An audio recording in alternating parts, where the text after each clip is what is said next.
Okay, welcome back. Now we're going to continue on with the healthy relationships chapter. And this page, we have to really kind of have a real reckoning with ourselves, if you will, called by invitation only. And what this means is that, I've already said it earlier, the people that are in your life are there because you have either invited them or you have allowed them in your life. And so you can say, well, wait a minute. I have family members. I didn't invite them in. We're kind of like related. And we're going to talk about that in the next exercise on how to manage that and how do we apply our boundaries also with those types of relationships. But people are in your life means that they're in your business.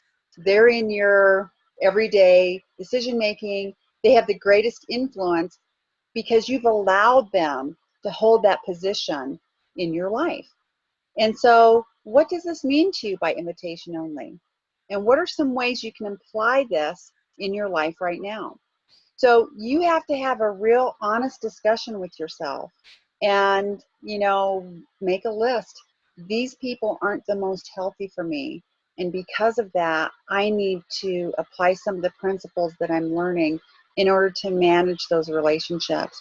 Because you cannot ever live your full purpose if you have people constantly bringing in negative drama, bringing in a crisis, bringing in a benefits model to you. And if your attention and your focus is mostly and exclusively dealing with those events and those people, you will never have the brain power and the peace of mind to actually construct your purpose plan. It's just not going to happen. And so this is your opportunity to really sit down and think about those relationships. Okay, now this is a really fun exercise. So don't panic when you're seeing it. And as I explain it to you, this is going to become abundantly clear in terms of how you work with your boundaries and your relationships. So each of these lines are considered like an orbit or like a boundary, if you will. And so you are at the center of this relationship or this universe, and that's where you should be. Okay, so this is you. The little red heart is you. You can put your name in there if you want. Now, funny enough, some people actually print this out and they laminate it and put it on their refrigerator, and then they get little tiny magnets with people's pictures or names on them or little identifying markers, and they use this as a tool to remind them that they have power over the relationships that impact them. Okay, so you don't have power over other people. So the idea is not to try and control other people. The idea is to say, I'm only going to allow a certain amount of influence in my life from healthy people. So here's how you do it. So let's say you put a circle really close to your heart, and these are the people who've demonstrated, I mean you no harm, only want the best for you, what matters to you matters to me, and must pass the test of the season. And so in this case, it's my husband and my daughter. They are the closest to me. And so how it works is the closer somebody is to that heart, the more power they have in terms of influencing your decisions and your quality of life. The further away they are, the less influence they have on your decisions and your quality of life. So you see how this works? And so people can move around, from time to time. And, maybe you realize somebody's going through a rough patch and you want to be there for them, but they're so chronically negative and they want you to be negative with them. You might have to increase that boundary area between your heart and that person so you have plenty of wiggle room, plenty of space. And so how do we do this if somebody has that's in our life and they don't feel like, or you don't believe that they're healthy people, they don't pass those four elements? Well, it's easy enough. First of all, you have a discussion with that person and say, hey, look, I went through this course called Core Purpose. I'm really wanting to develop myself, and I really need people who are positive, encouraging. And, can you do that? And if this person is like, yeah, I'm going to keep you grounded and I'm going to, make sure that you don't get a big head or anything. And you realize, oh my gosh, this is a veiled way for them to say they're going to try and control me. And so what you do is you come to this page and you move them out a little bit. and you create more space between you. And how you actually in practical terms accomplish that is you have the no-fly zone. Okay, so if they talk about something that you realize is negative and hostile, maybe it's harmful to you, maybe it's degrading to you, or you realize this is not healthy for me, you can say, look, let's continue talking about this other topic over here. That's kind of a safe topic to talk about, but I don't want to talk to you about this other topic. Not right now. I've got to work some things out in my head, and I don't need more information. So we're just not going to talk about it. So I call it the no-fly zone. You just don't talk about it. You're like, nope, not going to talk about it until you can resolve in your own heart how you, or if you should even address it with that person. And it also gives them a chance to have an opportunity to look at themselves and examine themselves. And so I guess one of the better ways to put it, or in some real practical terms, is that when you're creating the space between you and that person, you're not only giving yourself a safe place to grow, but you're protecting that person from harming you, or in some circles, from sinning against you, because you don't want that person to be responsible for always bringing harm. And they might not even know why they're doing it, or they might, with good intentions, think they're really helping you because they're perceptive. Their perception is not correct on that topic. And so you're actually doing them a favor by doing this. You're actually demonstrating kindness. And here's what's so wonderful about it. So I want you to write this down. Remember the 4 elements. What matters to you matters to me, mean you no harm, I only want the best for you, and it must pass the test of the season. So you're going to write that down on the sheet. Now remember, if it's two-way, so if you are practicing those 4 elements and the person in your life is practicing those 4 elements, then you are guaranteed it's a healthy relationship, okay? So if it's two-way and it's mutual, it's a healthy relationship. However, if it's only if only one person is practicing that, which would be you, and the other person is not practicing that, then that's your clue. This is not a healthy relationship. And that person needs to be moved out far enough in your orbit to where they don't impact your well-being, your decisions, and they don't have that influential power over you. And so it's really important to remember that. And so you do that by not talking about certain topics. Now, they might resist that. They may say, hey, I have a right to do this. I have a right to talk to you about, no, you don't. I have a right to protect my quality of life. And if you want to talk about something and be rational about it and be kind about it and be considerate about it, I'm happy to do it. But I am not going to get embroiled in a big whopper of a fight here, because you're determined to influence me on a decision that I don't feel like is a good decision. So you see how that works? So you can move them out.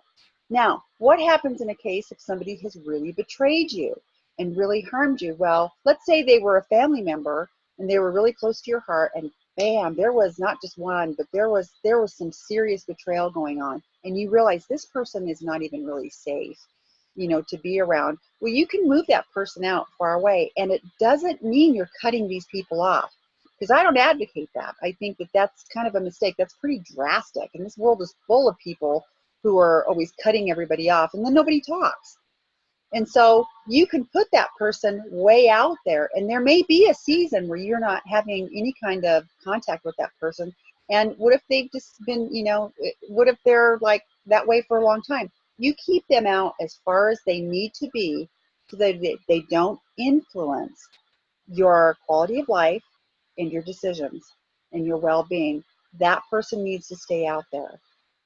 But here's the thing I want you to remember: never ever find yourself guilty of mistreating that person. Even if you think that person has a right to be mistreated or judged, doesn't make any difference. If it's coming from other people to that person, then so be it. They can live that life of regret, but it should never come from you. What should only come from you is, I mean you no harm.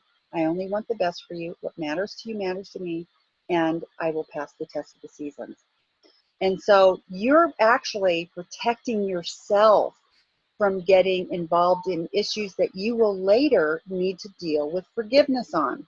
And we talk about that actually in our second curriculum called Core Purpose 2.0.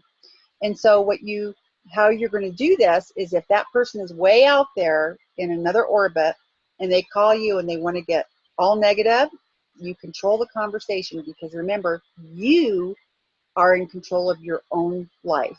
It's by invitation only that people have a right to come in and be part of your life. If they demonstrate that they aren't healthy and they're going to harm you, then you push them out. But if they call you up and say, hey, I've been thinking about this, you can tell them about the 4 elements and say, I'm never going to harm you. But because you're doing this right now, and you have been doing this for a long time, I've moved you out of my world, so you don't have any influence in my life right now because it brought so much pain to me. Now, what happens if that person is really sorry? Let's say this family member was like, man, I really messed up. I shouldn't have done what I did. They can actually work their way closer to your life. It doesn't mean they'll ever be as close to you as you were before. Maybe that was not a good arrangement in the beginning. But when they move themselves forward, it's because they're proving to themselves through time. And you have to give it time. You can't say, oh my gosh, we made up, everything's great. She said she was sorry. Oh my gosh. And so guess what? Now we're close again. No, don't do that. What you want to do is allow them to gradually move in and allow them to pass the test of the seasons. And again, they may never be as close to you as you were at one point in your life, but at least it gives them some chance to move a little closer if it's a healthy arrangement. You know, people do make mistakes. This is your guideline, and these are your boundaries. And so remember, no fly zone. If somebody is habitually creating conflict, no fly zones. You don't want to talk about it. You are in charge of the information people give you. You can say stop, and you need to mean it. And so if you say, well, I'm the person that never has been able to enforce boundaries, well, I can tell you right now, you're going to be the person that is not very happy for the rest of your life. And so if you can't assign boundaries in your own life, and if you cannot embrace these and say, these are for my health, this is for my purpose, you will never adequately teach these to your children, because your children are going to pay attention not by what you're saying, but by how you live your life. And if you can demonstrate this is a healthy boundary I'm drawing, and this is why, and this is how we use them, then you're giving your children an incredible tool that will protect them in later years.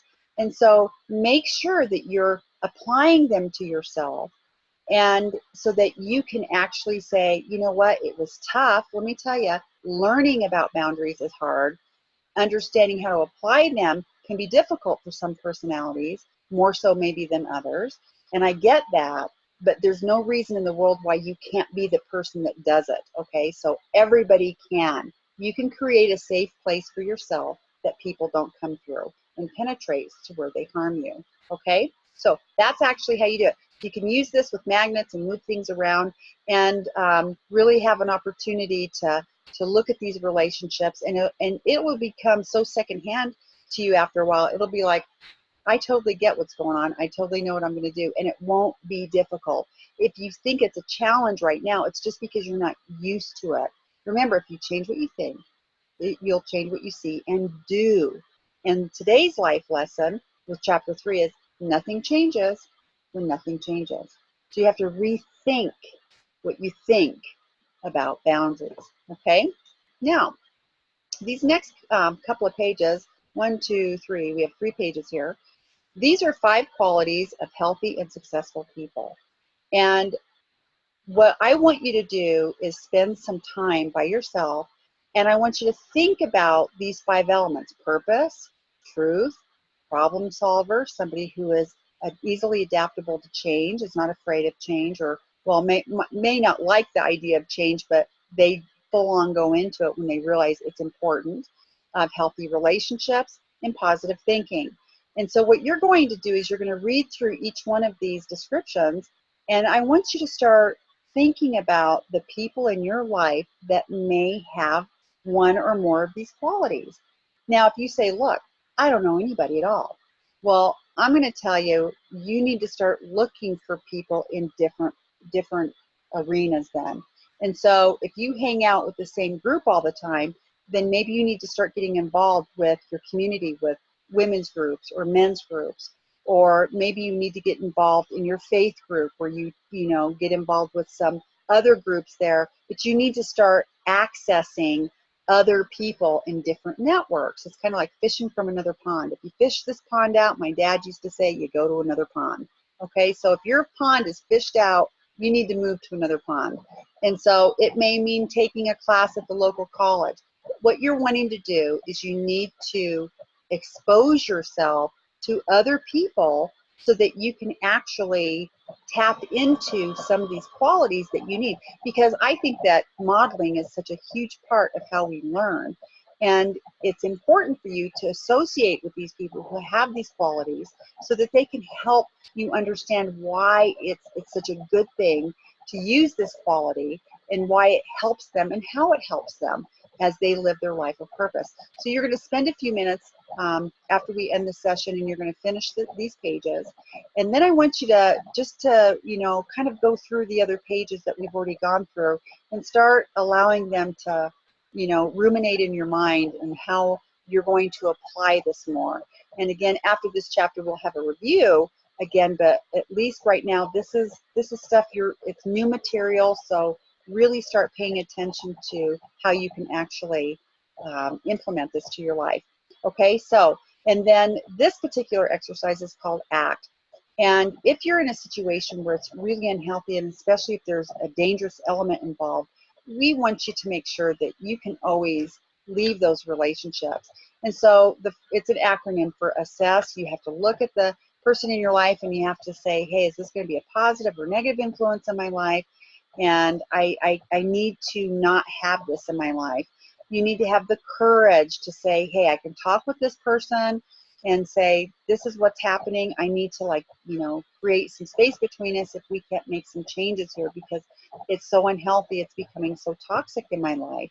And that person may be even nice person. And that sometimes can be difficult because if that person is generally nice, but they just tend to be negative and always see the dreary side to everything, that's not going to be healthy for you. And so you don't want to have that constant negative stream coming into your life because it will change your brain chemistry and that will change your health picture.